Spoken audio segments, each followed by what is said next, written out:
how do you help this area recover or rehabilitate or heal? Well, once you have damage, so let's look in the cervical spine. Over here we have large ligaments of the cervical spine here, and the joint spaces, which are actually ligaments as well. You can actually see that there's also in the general spine, there's many different areas where we got ligaments. In order for a ligament to be damaged, you have to move the joint beyond its normal motion or hold it under tension for long periods of time, and it starts to overstretch. How do you help that? Well, basically you have to shorten the ligament. It approximates itself. So if it's stretched, then you got to reduce the stretch, or if it's torn, you got to approximate the edges and so that it can heal. When something's already been damaged for long periods of time, you need something like an injection therapy like PRP, or some of the more new stuff is like regenerative medicine and things like this, that would help stimulate a new response to help a new set of repair. But you still have to rehabilitate the area. What is the rehabilitation? Let's take a look at this guy. If the alignment is off and you want to improve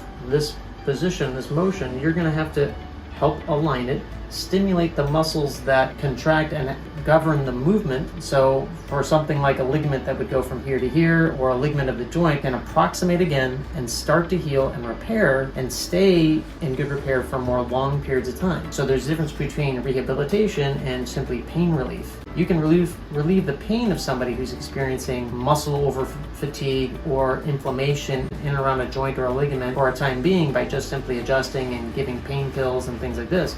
But in order to truly fix or help stabilize an area, you need to get through some level of rehabilitation, some level of stimulation of repair of that ligament to some degree. And that's where a lot of people who are just chasing their pain are really lost. Because not understanding biomechanics, not understanding the repair, leaves people in a simple pain cycle of drugs, and then ultimately relates to them in either drug addiction or ultimately ending up in surgery, which is not a best solution for most people, especially for their joints like knees, shoulders, hips, and spine.